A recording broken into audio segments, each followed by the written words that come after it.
Okay, I want to talk about a couple of things. I want to talk about how we've ended up in a position in Formula One where our entire timelines, or it certainly feels for me, my entire timeline surrounding Formula One is gossip, conspiracy theories.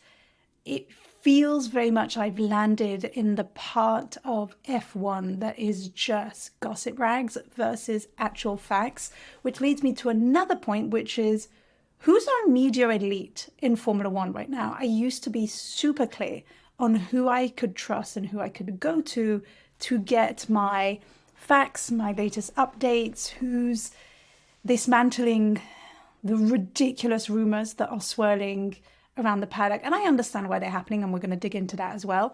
But I feel like I've lost, or Formula One has lost its North Star. And so my big question is, who's the media elite in Formula One right now? And I don't want this video to be about, did Daniel Ricciardo deserve a seat? Did he not deserve a seat? Does Sergio Perez deserve to keep his seat at Red Bull, or should we see him gone as well? I don't want the conversation to be about that. Although on the topic of Checo, there's a really great post from him from this past weekend that I think again illustrates this broader media landscape and the blurring of the lines that we're seeing right now, which was essentially Checo basically telling the F1 media landscape as a whole to shut the fuck up with the rumors.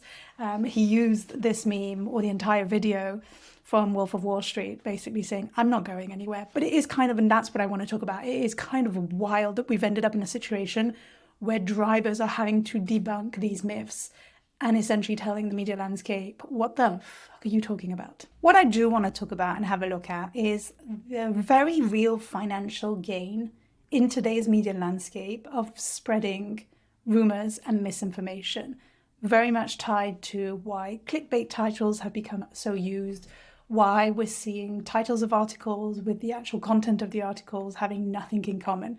But there is a very important conversation, I think, worth having in terms of media literacy to understand the very real financial impact of spreading misinformation. And we're seeing this in sports right now.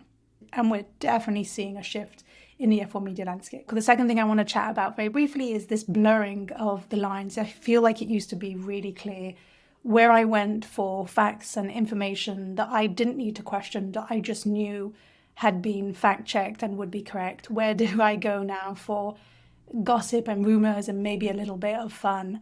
And where do I go for actual commentary, where it's actually more about the sport than it is about the commentator? And I think there is a parallel conversation here worth having, where it used to be the case in media where the journalist was never ever the story, and if the journalist or the commentator became the story, then you were doing bad journalism. And I think that has absolutely changed nowadays, for better or for worse, whether that's right or wrong.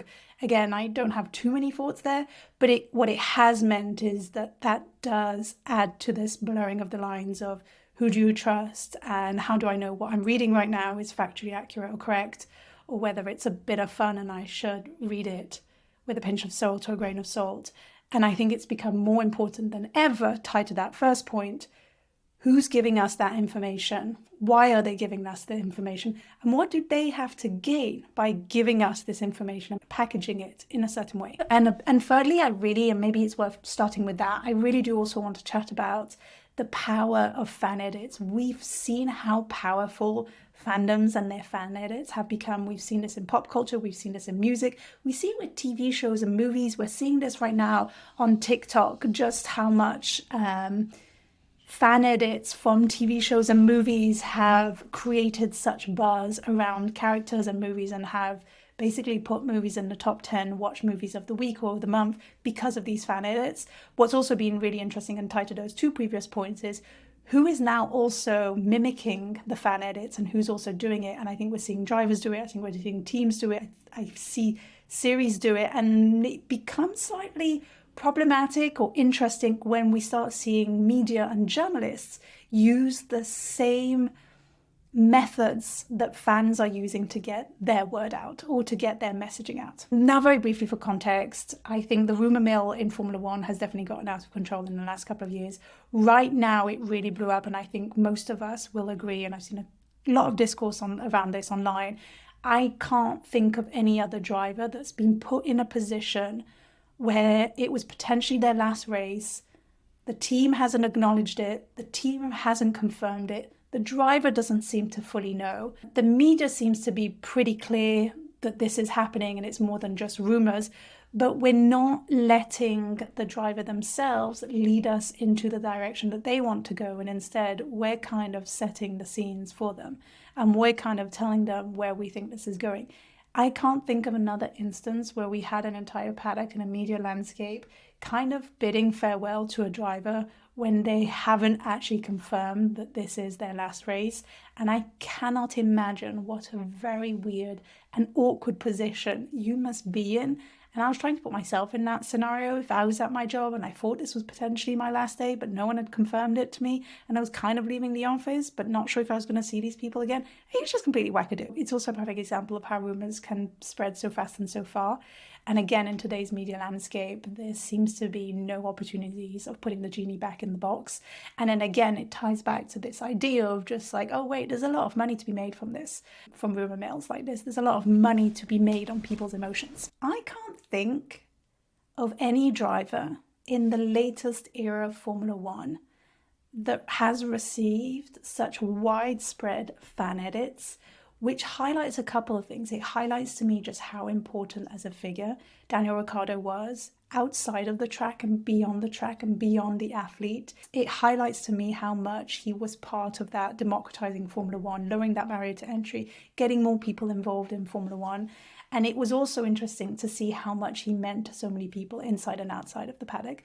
Fan edits are a tool that have been used for a long, long time, and they're incredibly powerful for a variety of reasons. One, it's a kind of a universal language. You pick very carefully the pieces and the videos and the pictures that you want to mash up together. You pick very carefully the media component, i.e. the music or the audio that you want to attach to it. And in essence, you're trying to convey an emotion without using words, which again comes back to this. It's a universal language. There is no barriers to entry to understanding what a fan edit actually is and what you're trying to convey with it. It's also gained in popularity as the barriers to entry in terms of social media, in terms of editing, have decreased. And this used to happen on blogs, this used to happen on places like Reddit. And I think now with the widespread use of social media, we're seeing more and more edits. I think it's also really interesting that the likes of CapCut was purchased by TikTok, meaning that this editing tool is now actually very much tied at the hip with a social media tool that is there to help people create such edits. It's also an incredibly powerful way to engage with a community, again, with the lowest barrier to entry around a piece of content that speaks many languages. The other thing that I've noticed with fan edits that I hadn't really completely wrapped my head around is just how much also they are a vehicle to kickstart conversations and discussions around topics that may be more layered and more complex. And again, I think that's that democratization of discussions, that you don't have to actually make a case for why you want to have a discussion. You can kind of just show it, which I found really, really interesting. But what was fascinating to me is the amount of discourses and conversations underneath all of these posts around fan edits. And here's where the lines get a little bit blurred for me is I think it's kind of a cop-out when the media uses fan edits for that same purpose of wanting to start a discussion and have a debate, when I feel like the whole purpose of the media is actually to give us facts and insights and thought-provoking opinions, not just the fan edit. And maybe this was the exception to the rule, that we were all trying to understand what the hell was happening. They were using fan edits to distill very impactful moments that were also very layered and very complex, which they also, as the media elite, might have not had the ability or felt like they had all the information to actually have a proper discourse. So maybe it's not so much a cop-out, but this was the only tools at our disposal in that moment. Maybe. And the reason why they are also so good for social media is they're incredibly shareable, they're emotionally charged, people want to discuss them, people want to share them with friends, people want to save them. Again, if the edit is done correctly and done well with the right music, then you will watch it over and over again. Okay, now on to the commercialization of misinformation. It's been weird, and I don't think I'm alone here, but it has been weird and interesting and sometimes infuriating to watch the blurring of the lines between media, between pundits, between commentators, fans turned influencers, fans turned content creators, photographers. And I think it's important to have a look at who's making money where and how. Because when you have photographers who have a lot of access in Formula One, but they also have a very popular YouTube channel, and the YouTube channel is basically centered around gossip and rumors, but they don't position it as such. They position it as insights, reliable information, journalism. We're in trouble because it is not labeled as such. And I don't know if it's as simple as that, as needing to, in today's landscape, to label things as opinion, to label things as fact, to label things maybe as misinformation, or maybe just as rumors and a little bit of fun. And I think we need all three. There's a reason why rumors are incredibly impactful. There's a reason why gossip is incredibly impactful and used in society to get the message across, or to highlight something, or to warn people, even though sometimes we ignore the rumors that we should probably be paying attention to.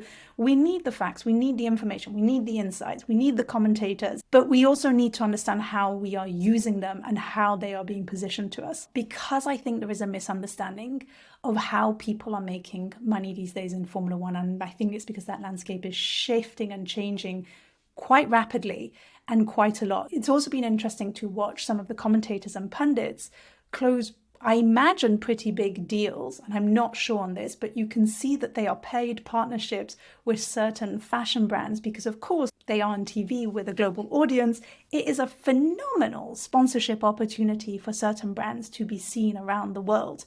But again, interesting if you're thinking, right, I'm getting paid a certain fee to wear a certain amount of clothes on TV. I'm probably going to keep this deal if these items of clothing get seen more widely. These items of clothing will get seen more widely if the things that I say on TV are emotionally charged, get people moved in a certain way, whether that's anger, whether that's passion, whether that's empathy. These pieces, because we live in a social media world, are going to get clipped, are going to get shared on social media. Then you start seeing under the comment sections things like, what is he wearing? What is she wearing? What's that brand? Oh, I'm sorry, completely off topic, really interesting, but what's that shirt? Where does that shirt come from? It is so important for us to understand who is getting paid, by whom, where, and for what reason. Because in my world, the media elite, the media itself, the journalists are there to do two things. They're there to inform me and they're there to educate me. Beyond that, I am not interested. That is different for me from a commentator, a pundit, someone with opinions, an influencer, a content creator. I look at them to both entertain me and educate me potentially. But the media, from the media itself, I want two things: inform me and educate me. Everything else, my opinion, is useless. And if you're not doing either of those two things, then I don't think I can put you in the bucket of media. And I think this is where the landscape has changed, and rightly so. There is an additional opportunity for all of these journalists who've become mini celebrities, for the commentators who've become influencers and content creators, for the photographers who've become content creators, to have an additional stream and income opportunity. Again, not a bad thing, but important for us to understand. There's a reason why so many videos are clickbait videos. There's a reason why so many videos are so emotionally charged, because they get more views, they get more likes, which means that they get more AdSense if these videos go big. And actually someone on Threads wrote this on a completely different topic, but it captured my eye and I thought it was very spot on in this conversation that we're having right now, is that there is very real money to be made by capturing people's attention. And in today's world, it is increasingly hard to capture people's attention. And being inflammatory and being sensationalistic are the perfect but also very easy ways to capture people's attention. And look, at the end of the day, I think there's a middle ground. I've always been very open and very transparent that I want to bring the very boring, flat version of facts and insights. I want them to be accurate. I want them to be truthful. But I also understand that is completely pointless if I can't get eyeballs on it. So I understand the power of edits, and I understand the power of proper titles and choosing the right images and the right messaging. And so I know there's a middle ground. I don't think there's a right or wrong, although I will say the rumor mill in Formula One and the fact that I don't know who our media elite is completely making me crazy right now. But I do think it's a really interesting conversation to be had. And I'm very curious to see how this pans out. And if you made it all the way to the end, thank you ever so much for watching. Thank you ever so much for tuning in. Please subscribe if you haven't already. And I'm excited to have our next conversation.